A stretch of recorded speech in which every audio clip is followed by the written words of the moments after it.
नहीं सहेंगे, नहीं सहेंगे। बंद करो, बंद करो। संविधान बचाओ देश बचाओ नारों के साथ निकाली गई रैली। शंकरगढ़ बलरामपुर छत्तीसगढ़ से आज केंद्र सरकार के विरोध में संविधान बचाओ रैली निकालकर विरोध प्रदर्शन किया गया और मोदी सरकार पर जमकर निशाना साधा। इस संविधान बचाओ रैली में मुख्य रूप से सम्मिलित रहे माननीय नान बाबा साहब, जिला अध्यक्ष कांग्रेस कमेटी बलरामपुर, अनुसूचित जनजाति अध्यक्ष भानु प्रताप सिंह जी, पूर्व विधायक डॉक्टर प्रीतम राम जी, विजय पैकरा जी, अध्यक्ष ब्लॉक कांग्रेस कमेटी शंकरगढ़, विवेक सिंह देव, उपाध्यक्ष ब्लॉक कांग्रेस कमेटी शंकरगढ़, राजेंद्र भगत जी, कृष्णा नाग जी, अरुण गुप्ता जी, मुजस्सम नजर जी, पूर्णिमा सेमरिया, मुदस्सिर इराकी, उम्मत रसूल, राजीव तिर्की, विनोद राम, बालेश्वर राम, अमरनाथ, ललित निकुंज, देवरूप यादव, झमरू राम, विद्यावती, मुख्तार, सीमू अग्रवाल, उपेंद्र रोहित गुप्ता, काशी, सामेल लकड़ा, विनीता तिर्की, भोला यादव, कुंवर भेंगरा, परमानंद यादव, अमित एवं अन्य कांग्रेस के कार्यकर्ता सम्मिलित रहे। आइए जरा संविधान बचाओ रैली पर एवं वक्ताओं के द्वारा दिए गए भाषण पर एक नजर डाल लेते हैं।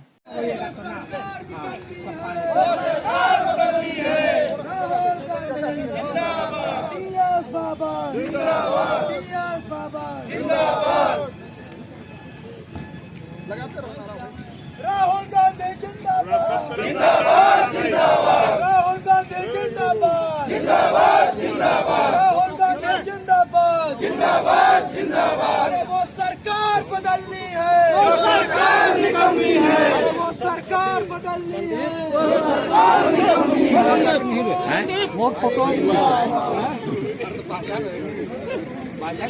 कार्यक्रम में उपस्थित आदरणीय हम लोग के मार्गदर्शक और इस जिला के मुखिया आदरणीय नान बाबा साहब, हमारे मुखिया ही नहीं अब तो पूरे जिले का दायित्व इनके ऊपर है और इनके मार्गदर्शन में हम लोग सभी लोग काम कर रहे हैं। बहुत बहुत आदरणीय हमारे आदरणीय नान बाबा साहब, साथ में अनुसूचित जनजाति के अध्यक्ष आदरणीय भानु प्रताप सिंह जी, साथ में इस क्षेत्र के शामली क्षेत्र के और लूमरा क्षेत्र के रहे विधायक आदरणीय डॉक्टर प्रीतम राम जी, नगर पंचायत कुसमी से आए कुसमी के नवनिर्वाचित अध्यक्ष सम्माननीय राजेंद्र भगत जी, हमारे साथ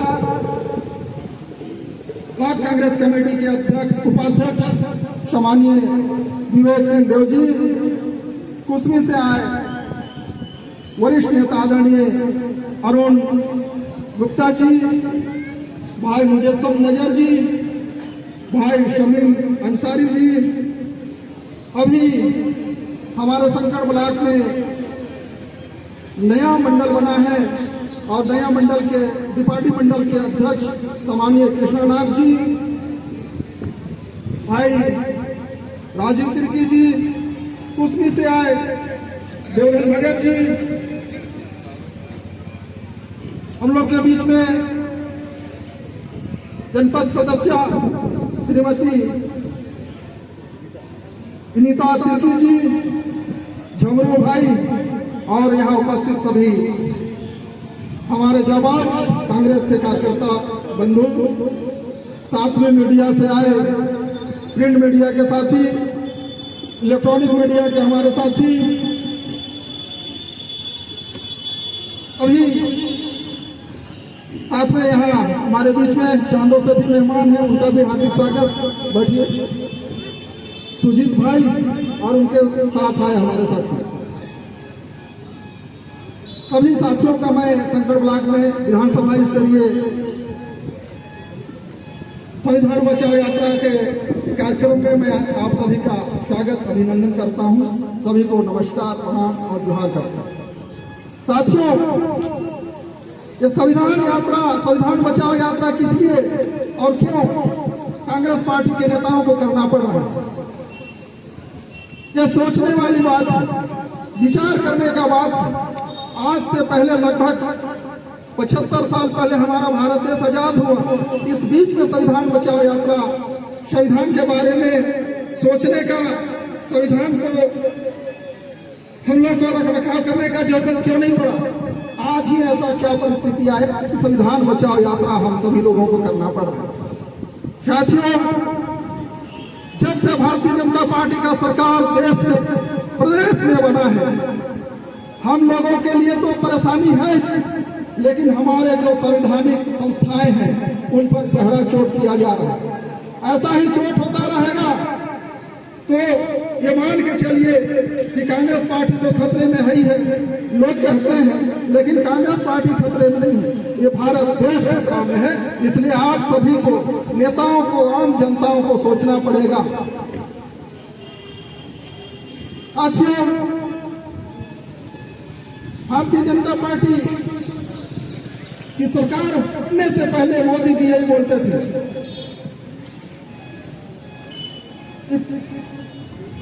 श्रीनगर में, जम्मू कश्मीर में आतंकवादी हमला हुआ करता था तो बोलते थे कि मैं साथियों, मैं सरकार में हूं, मैं जानता हूं।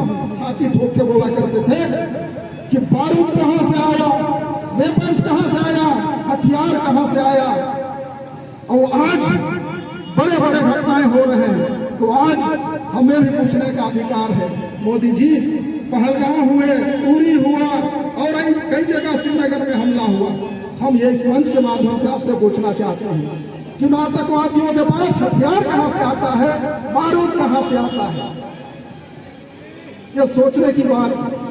आज ये साबित हो रहा है कि मोदी जी उन टेररिस्ट से, उन आतंकवादियों से मिले होंगे, तब तो इस तरह की घटनाएं हो रही हैं। घटनाएं होता है और मोदी जी ऑफ तक नहीं करते हैं, चले जाते हैं बिहार और बिहार में बड़े बड़े रैली करते हैं, भाषण देते हैं।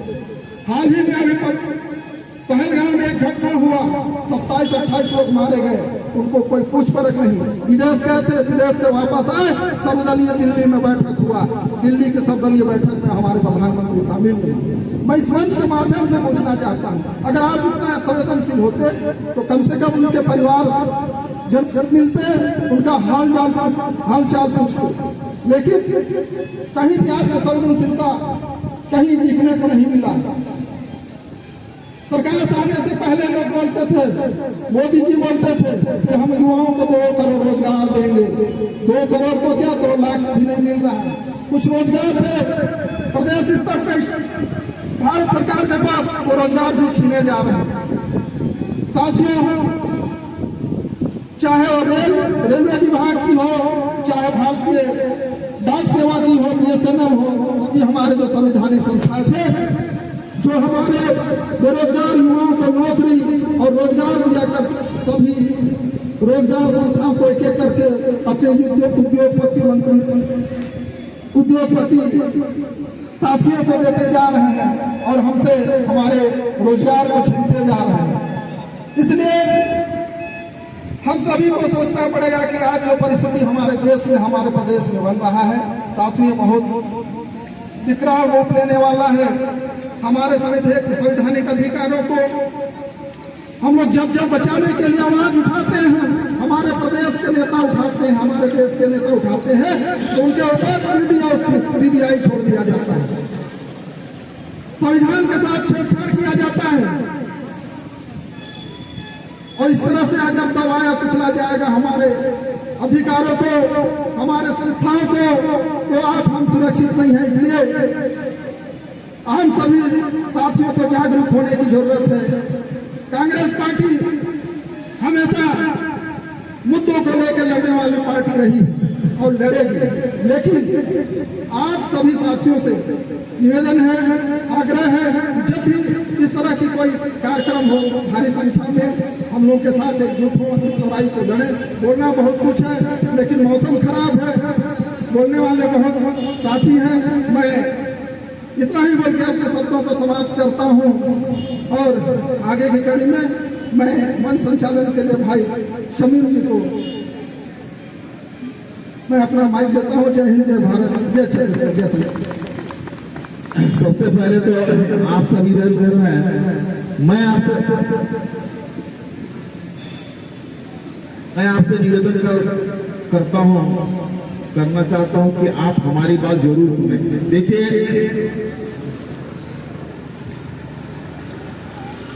संविधान खतरे में है तो देश भी खतरे में है, ये सभी भारतवासियों को जानना ही होगा। मैं ये बात इसलिए कह रहा हूं कि जानना ही होगा। अगर संविधान चला गया तो देश चला गया। एक बात और कहना चाहूंगा, देखिए, संविधान बचाने के लिए एक बात पहले भी कहा था, फिर कहना चाहूंगा, नाकारा बागबान को चमन से निकाल दो, नाकारा बागबान को चमन से निकाल दो। ये वक्त आ गया है, नाकारा बागबान को चमन से निकाल दो, खुद अपने गुरसिता की हिफाजत करेंगे हम। मैं आवाज देना चाहूंगा मुजस्सम अली को कि वो आए और अपनी बात आप सबको बताएं और सुनाएं। बहुत बहुत धन्यवाद साथियों। आज संविधान बचाओ विधानसभा स्तरीय जो ये आंदोलन, रैली और धरना प्रदर्शन किया जा रहा है, इसकी क्या जरूरत पड़ रही है? आज मोदी जी 10 साल से देश में राज कर रहे हैं और संविधान भी इतनी छेड़छाड़ कर चुके हैं कि चाहे वो एसटी वर्ग हो, चाहे वो एससी वर्ग हो, चाहे वो अल्पसंख्यक वर्ग हो, चाहे वो पिछड़ा वर्ग हो, सभी को इस संविधान और उनके मोदी जी के क्रियाकलापों से डर लगने लगा।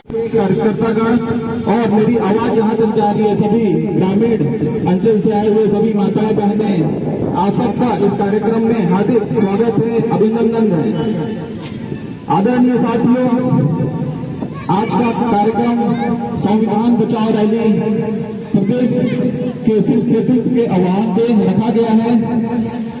सभी जनता जनार्दन को और सभी देशवासियों को समझने की आवश्यकता है कि ये संविधान बचाओ रैली, संविधान बचाओ अभियान की आवश्यकता क्यों पड़ी।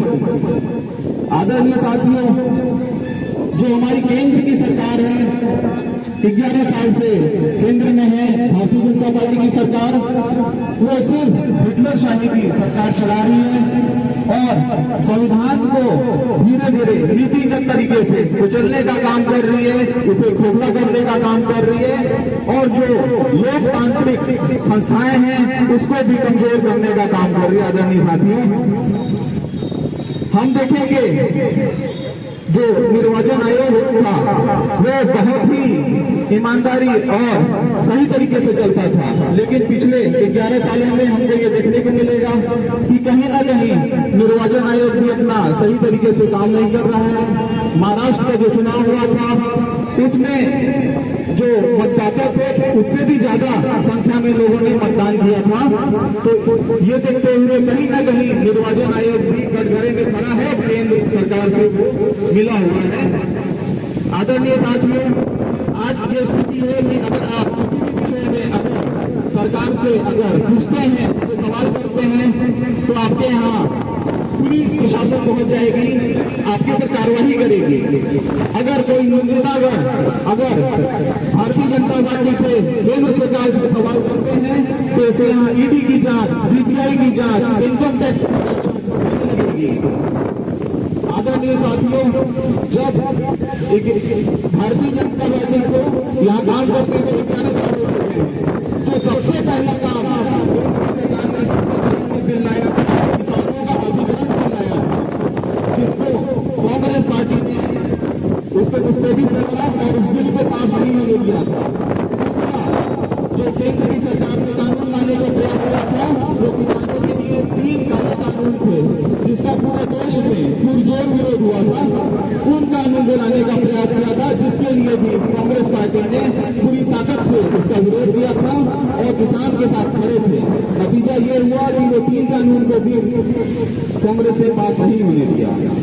आदरणीय साथियों, कांग्रेस की सरकार हमेशा से किसानों के साथ, मजदूरों के साथ खड़ी रही है अगर मैं लोकल स्तर की भी बात करूं तो आज भारतीय जनता पार्टी की सरकार मोदी की गारंटी घोषणा पत्र लेकर के आई थी और वो हर पहलू में आज फेल है। कहीं भी गरीबों का, किसानों का सूद लेने वाला कोई नहीं है। कांग्रेस की सरकार जब थी तो उन्होंने ऋण माफी किया था। और मैं संकटगढ़ के लोकल स्तर पर बात करूं तो आज हमारे कोऑपरेटिव बैंक में देखेंगे तो करोड़ों का घोटाला हो चुका है, वहां के मैनेजर ने किया है, लेकिन कोई भी भारतीय जनता पार्टी का जनप्रतिनिधि इस प्रश्न को पूछने वाला नहीं है, कार्रवाई करवाने वाला नहीं है। कई किसान ऐसे भी हमारे क्षेत्र में हैं जिनके नाम पे फर्जी लोन निकाल करके लोग ऐश मौज कर रहे हैं और वो सूद लेने वाला कोई नहीं है। एक भी आप ऐसा नेता भारतीय जनता पार्टी का लोकल स्तर पे नहीं बता सकते हैं कि जो लोगों का सुख दुख सुनने वाला है। आदरणीय साथियों, कांग्रेस पार्टी बाबा साहब अम्बेडकर ने इस संविधान को अपनी अध्यक्षता में बनाया था और कांग्रेस के लोग इसको अपने खून से सींच करके संविधान की रक्षा कर रहे थे। ये सिर्फ प्रदेश की और कांग्रेस की जिम्मेदारी नहीं है, ये हर नागरिक की जिम्मेदारी है कि वो संविधान की रक्षा करें। कांग्रेस का एक एक साथी, एक एक सदस्य आपके साथ, देश के साथ कदम से कदम मिलाकर के खड़ा है। समय बहुत कम है, वरिष्ठ वक्ताओं को बोलना है, इसलिए मैं अपने इतना ही बोलकर अपने शब्दों को विराम देता हूँ। धन्यवाद। जय हिंद, जय भारत, जय भारत संविधान। आज शंकरगढ़ में पूरे बलरामपुर जिले के ओर से संविधान बचाओ रैली का आयोजन किया गया है और इस कार्यक्रम में हमारे जिला कांग्रेस कमेटी के अध्यक्ष परम सम्मानीय नान बाबा साहब, यहाँ पर उपस्थित हमारे बहुत ही सम्मानीय भानु प्रताप जी जो अनुसूचित जाति जनजाति के अभी काम देख रहे हैं, साथ ही नगर पंचायत अध्यक्ष कुशमी राजेंद्र भगत जी, विजय पैकरा जी, देवधन भगत जी, कृष्णा नाग जी, विवेक सिंह जी, अरुण गुप्ता जी, मुजस्सम नगर जी, समीम अंसारी जी, उम्मत रसूल जी और राजू तिर्की जी, विनोद कुमार जी, पूर्व नगर पंचायत अध्यक्ष कुशमी। मौसम बहुत तेजी से खराब हो रहा है और जो संविधान बचाओ रैली का आयोजन क्यों आज करना पड़ा, इसके विषय में हमारे पूर्व वक्ताओं ने बहुत ही विस्तार से सभी कुछ बातों को बताए हैं। ये संदेश हम चाहते हैं कि गांव-गांव में हर बूथ स्तर पे हमारे सभी कांग्रेस जन इस बात को फैलाएं और सभी लोगों को बताएं कि आज पूरे हिंदुस्तान में संविधान खतरे में है, देश खतरे में है। आए दिन हम सब लोग देख रहे हैं कि देश में किस तरह से अराजकता फैलती जा रही है। पूरे देश में आपस में वैमनस्यता बढ़ती जा रही है, लोग बाग एक दूसरे के खून के प्यासे होते जा रहे हैं, पूरा देश अस्थिर है। हम सब लोग आज इस रैली के माध्यम से कुंभकर्णीय नींद में सोई हुई केंद्र सरकार को जगाना चाहते हैं कि वो हर स्तर पे अपनी जिम्मेवारी को समझे और देश की जो एकता और अखंडता पे जो कुठाराघात हो रहा है उसमें रोक लगे। और जिस तरह से आज पूरे देश में चाहे जम्मू कश्मीर की बात हो, मणिपुर की बात हो, वहां पर शासन नाम की कोई चीज नहीं है, लोग बाग सभी असुरक्षित महसूस कर रहे हैं। तो इन्हीं सब बातों को लेकर के आज हम सब लोग पूरे भारतवर्ष में संविधान बचाओ रैली का आयोजन किए हैं, जिसमें हमारे शीर्ष नेतृत्व भी इसमें शामिल हैं। और जैसे कि हमारे कई वक्ताओं के द्वारा ये बात बताया भी गया है कि स्थानीय स्तर पे किस तरह से हम सब लोग चले जा रहे हैं। अभी कुछ बातों को हमारे भानु प्रताप जी बताएंगे, जिसमें कई जनप्रतिनिधि हैं जो आदिवासियों के भेष में अपना विधायकी कर रहे हैं, जबकि वो उस श्रेणी के हैं नहीं। वो बहुत तमाम बातों को बताएंगे। मैं समय की नजाकत को देखते हुए अपनी वाणी को यहीं पर विराम देना चाहता हूं। धन्यवाद। जय हिंद, जय छत्तीसगढ़, जय शंकर। हमारे भानु प्रताप सिंह जी को मैं माइक दे रहा हूं, उनकी सुनिए। आज के इस संविधान बचाओ रैली में उपस्थित बलराम जिला के सम्मानीय अध्यक्ष आदरणीय बाबा साहब, मौसम खराब हो गया इसलिए मैं ज़्यादा उसको नहीं बोलूँगा। यहाँ पर उपस्थित हमारे कांग्रेस परिवार के सभी वरिष्ठ जन, डॉक्टर प्रीतम जी, पूर्व विधायक और जिला कांग्रेस कमेटी के पदाधिकारीगण, इस संविधान बचाओ रैली का आयोजन क्यों करना पड़ा? देश की बातें तो सभी लोगों ने बोला, लेकिन इस छत्तीसगढ़ की स्थिति भी उससे भिन्न नहीं है।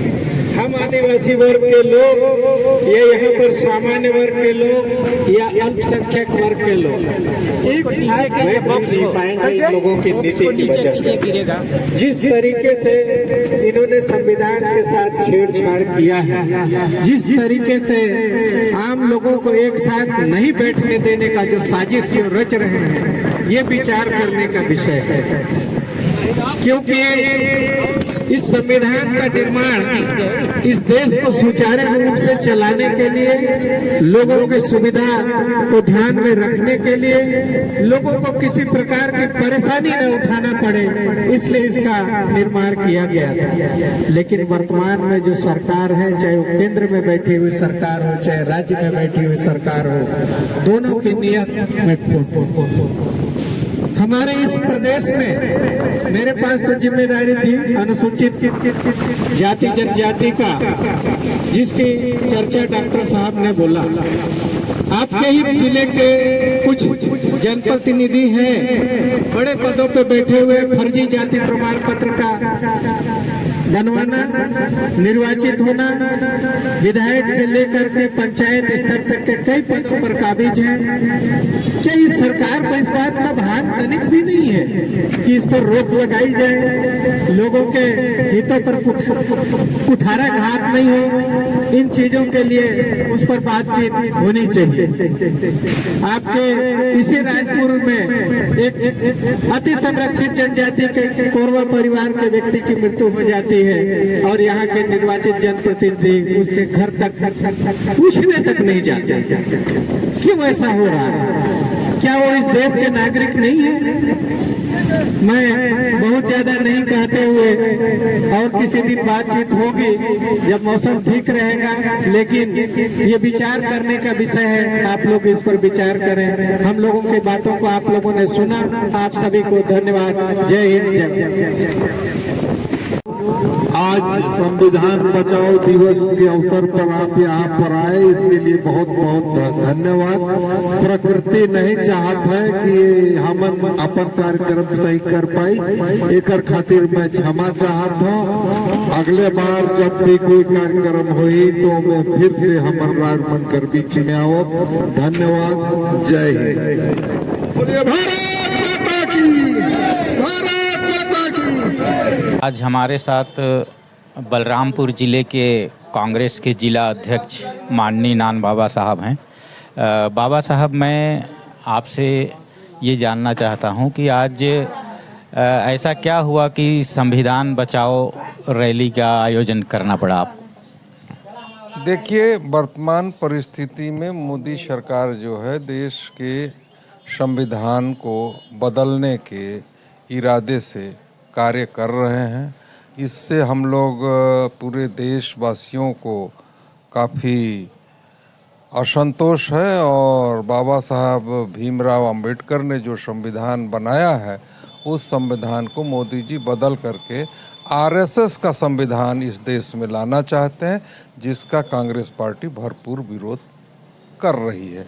इसी कारण से हम लोग संविधान बचाओ का ये नारा और ये कार्यक्रम यहाँ हर विधानसभा स्तर में, जिला स्तर में करने जा रहे हैं और कर रहे हैं। अभी बीजेपी के डबल इंजन की सरकार बने करीब 1 साल हो गए हैं, 1 साल से ऊपर, और यहाँ पे देखा जा रहा है जैसे कुसमी में अभी कई गरीबों का, बेसहारों का जो 20-25 साल के ऊपर से घर बना करके निवास कर रहे थे और उनका उसके अलावा कोई सहारा भी नहीं था, जबकि सुप्रीम कोर्ट का एक ऐसा आदेश है कि 12 साल तक अगर कोई निवास कर रहा है या कुछ कर रहा है तो उसको तोड़ना गैर कानूनी है। तो इस संबंध में आपका क्या? देखिए, अतिक्रमण हटाना सरकार का काम है, परंतु ऐसे गरीब जो भूमिहीन हैं, जिनके पास रहने का मकान नहीं है, ऐसे गरीबों का, चाहे वो हिंदू हो, चाहे मुस्लिम हो, चाहे आदिवासी हो, चाहे गैर आदिवासी हो, सरकार को तोड़ने का अधिकार नहीं है। लेकिन ये सरकार बर्बरता बस गरीबों का घर उजाड़ रही है। बलरामपुर में आज मैं गया था, वहाँ भी देखा नगर पंचायत के चुनाव के समय भाजपा के पार्षद उम्मीदवारों ने ये कहा था कि दुर्गा की कसम खाते हैं, हम आपको उजड़ने नहीं देंगे, आपका पट्टा बना के देंगे। और सारे हिंदू मुस्लिम बीजेपी को वोट दिए और आज 2 महीना बीतते बीतते ये सरकार पूरे गरीबों का घर उजाड़ दी। कम से कम 32-33 घर बलरामपुर में भी उजाड़ी है और करकल्ली कुसमी ब्लॉक में भी ये सरकार उजाड़ी है। मैं इसको बहुत उचित नहीं समझता हूँ। छानबीन कर सरकार को घर उजाड़ना चाहिए, गरीबों के साथ अन्याय नहीं होनी चाहिए। जी, बहुत बहुत धन्यवाद।